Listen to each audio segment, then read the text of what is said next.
nothing but punish the immigrants. The sanctuary jurisdictions do nothing but punish the immigrants that those individuals that live in those communities that those criminals are sent back to. So that's why it's absolutely crucial. Mass deportation would remove a population less likely to commit serious crimes, which would increase the crime rate and victimization rate for Americans and U.S. law enforcement. That's just some of the back and forth from a couple of different committee hearings yesterday in Congress dealing with immigration reform. Good morning, I'm Greg Bishop. It's Illinois in Focus Daily. And yesterday, the U.S. Senate Judiciary Committee with Illinois U.S. Senator Dick Durbin at the helm as Democrats get ready to finish up their bout in power as Republicans are going to take control of the U.S. Senate. But Durbin calling a committee hearing yesterday to focus on incoming President Donald Trump's mass deportation plans that could impact his home state, Illinois. You're with U.S. Senator Dick Durbin at the helm, talking about how, yes, there are 13 million undocumented citizens in the country. And he lays out that these are good people in the country. It was an undocumented worker who was watching your grandchild this morning at the daycare center. Undocumented worker who walked carefully with your mother back to her room after breakfast so she didn't fall down. It was an undocumented worker with that leaf blower in your front yard over the weekend.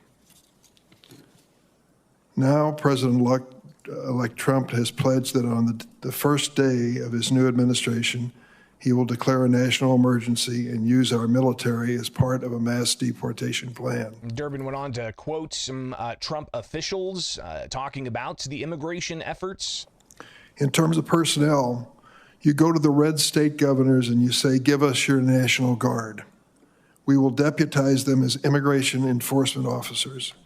And if you're going to go into an unfriendly state like Maryland, Stephen Miller said, well, there would just be Virginia doing the arrests in Maryland, right? Very close, very nearby.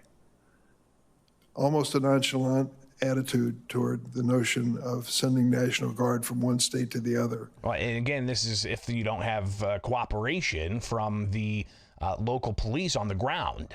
So Durbin continued talking about reforms he says are needed to the country's immigration. The notion behind that was that everyone would be under requirement to come forward and identify themselves to the government, all the undocumented people in this country. And if they identified themselves, went through a background check, paid their taxes, they could continue to live and work here without fear of deportation. In fact, in our bill, over a long period of time, and a really long period of time, they could be on a path to legality and citizenship. That's a starting point that I think makes sense. Not mass deportation, but mass accountability, so we know who's here. So again, whether or not that's actually going to happen with a mass amnesty before deportations, we'll hear from a Republican senator coming up. But Durbin says that he's open to working with Trump, who over the weekend told Meet the Press that he's interested in possibly setting out a path for the Dreamers, those who were brought across the country border illegally by their parents when they were children, getting deferred action for childhood arrivals under the Obama administration. We heard about that yesterday. And the legal turmoil it's brought to the courts with the deals of immigration. But with Trump signaling he's open to a path, Durbin says he's willing to sit down with Trump. Over the weekend, President-elect Trump, I watched his interview on Meet the Press. He said some positive things from my point of view. And he really challenged us on the Democratic side to work with him when it came to the Dreamers. I accept the challenge. Name the time and place, Mr. President. I'll be there. So Durbin's going to be in the Senate minority with the new Congress, and how he's going to be involved in discussions about immigration, I guess we'll see. Republican U.S. Senator from Tennessee, Marsha Blackburn, was questioning some of the witnesses that provided testimony to the U.S. Senate Judiciary Committee yesterday, and in particular, the issue of sanctuary cities and jurisdictions came up.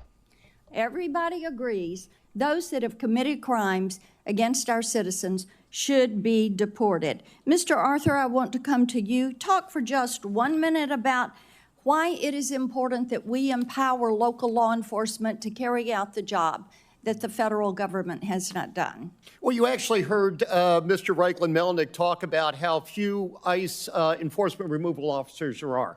there's always going to be a set number of those individuals. When you allow police officers who are involved in their community, who are the first line, actually putting hands on criminals, they're going to be the people who are best able to pull those individuals out of the community. And it's important to note, Senator, that when you talk about immigrant crime, Ms. Morin's situation is horrible, and every crime is horrible. So much of that immigrant crime takes place in immigrant communities. Sanctuary jurisdictions do nothing but punish the immigrants that those individuals that live in those communities that those criminals are sent back to. So that's why it's absolutely crucial. So again, the sanctuary city policies, he says, actually does a lot more harm. California U.S. Senator Alex Padilla, he had his thoughts as a Democrat on this issue of mass deportations. And a lot of the conversation yesterday in the U.S. Senate Judiciary Committee focused on the economic impacts of that. Oh, by the way, did you know that the numbers at the southern border are way down? People talking about this crisis at the border. We always need to do more to ensure a safe, orderly, and humane border. But some of these numbers that are being tossed around are not what's happening today because of President Biden's policies this last year. So let's be intellectually honest with ourselves and the public. Now, that being said, Mr. Reichlin-Melnick, you're pretty popular today. I have a question for you as well. As you know, and you've referenced, the largest mass deportation effort in U.S. history was President Eisenhower's Operation Wetback. I referenced it in my opening statements. During that operation, more than 500,000 Mexicans and many United States citizens were deported. And as far as anybody can tell, Operation Wetback did not achieve its intended effects of increasing employment rates or wages for U.S. workers. Former President Trump has said that he planned to model his deportations on Operation Wetback. Now, you testified today about the expected negative economic impacts of mass deportation, including the rising costs of food. Some estimates say food prices are going to go up 19% based on this alone. In what world does food become cheaper with mass deportations? Mass deportations would not cause food prices to become cheaper. The exact opposite would occur. In fact, a single worksite raid in 2018 under the Trump administration at a beef plant in Tennessee led to ground beef prices rising by 25 cents for the year that the plant was out of operation following the raid. So you got, again, just a sampling of some of the arguments that were being made by Democrats and the Democrat witnesses that were brought to the Judiciary Committee. Tom Tillis, who's been involved, a Republican senator from North Carolina, he's been involved in conversations about immigration reform. As a Republican, he says, listen, we have to secure the border first. That Mr. Padilla brought up, you cause people to go into their corners and get nothing done. That is why Chair Durbin has not been able to fulfill the promise on Dreamers every single year he's tried for the last 20, because people like you make it impossible to have let me finish, and then I'll let you speak as long as the chair wants to, have a rational discussion about it. Because if we don't secure the border, I can't get a path to citizenship for the DACA population. If we don't secure the border, I can't get Democrats and Republicans to come together and give certainty to the dreamer population. Are there any dreamers in the room? Raise your hand if you are. All right. Well, this is a part of the problem, ladies and gentlemen. You have an incoming Republican president who just said as late as Sunday that he's prepared to give you certainty. But we have people here demonizing him for asking the reasonable question of, can't we all agree that we need to secure the border? So Tillis went on from there to make his points. And then Missouri Republican U.S. Senator Josh Hawley was talking with American Immigration Council's Aaron Reichlin-Melnick, who is supporting mass amnesty. And he said that this is just a bad way to go for the country's economy, Hawley said.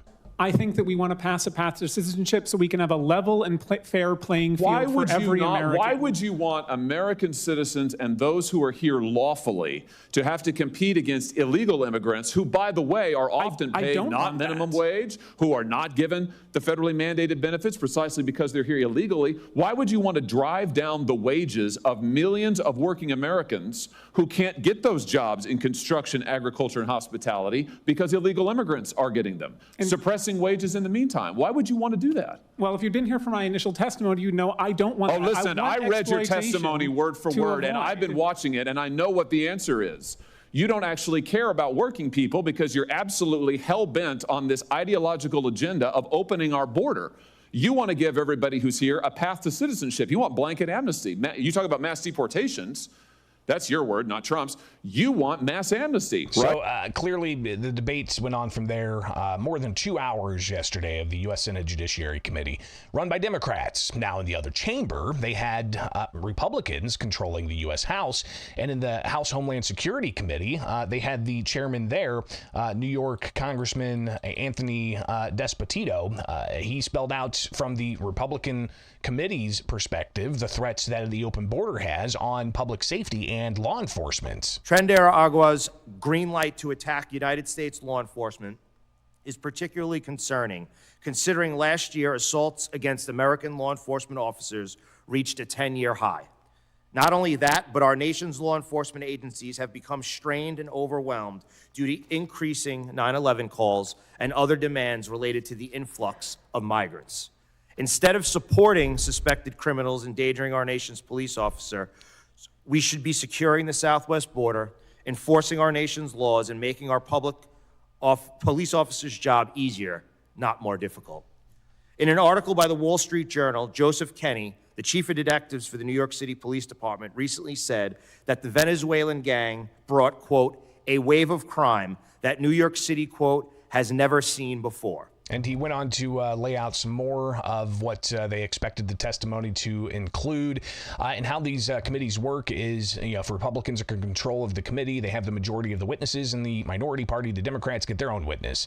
Same thing in the Senate. The Democrats controlled that committee, so most of them were Democrat witnesses with one Republican witness for the minority. But in the U.S. House, the committee they had yesterday for the Homeland Security, they featured law enforcement officials, members of sheriff's organizations, and they even had somebody from the Cato Institute there to talk about immigration. So let's go ahead and hear from one of the witnesses that was there with a sheriff's group talking about sanctuary cities. Unfortunately, over the past 4 years, the United States has seen an unmitigated flow of undocumented and criminal aliens enter this country, with many localities throughout the United States encouraging their sanctuary despite minimal, if not a total lack of proper vetting. This has nothing to do with the efforts and desires of the brave men and women doing their best to secure our border. Most notable are the millions of illegal entries to this country that include those associated with MS-13 and 18th Street gangs from El Salvador, the Venezuelan gang known as Trinidad Agua, and known terrorists. No single issue has had more of an impact on crime throughout the United States than our open borders. The impacts are stark. And he goes on from there. Cato Institute had a representative trying to, in a way, change the framing of what some called migrant crime. By these findings, immigrants are more likely to be engaged in activities not associated with crime, such as working, starting businesses, marrying, having kids, attending church, and avoiding drugs. Mass deportation would remove a population less likely to commit serious crimes, which would increase the crime rate and victimization rate for Americans and U.S. law enforcement. We'll see where this debate goes from here. Clearly, with the Trump administration coming into office January 20th and his border czar, Tom Homan, saying they're going to start in Chicago, you've got some conflicts that are going to arise, no question. We'll be keeping you updated here with Illinois in Focus Daily each and every weekday morning. I'm Greg Bishop. Subscribe to America's Talking Network to get the live show and news clips, but also get the newsletter with your subscription to the Center Square.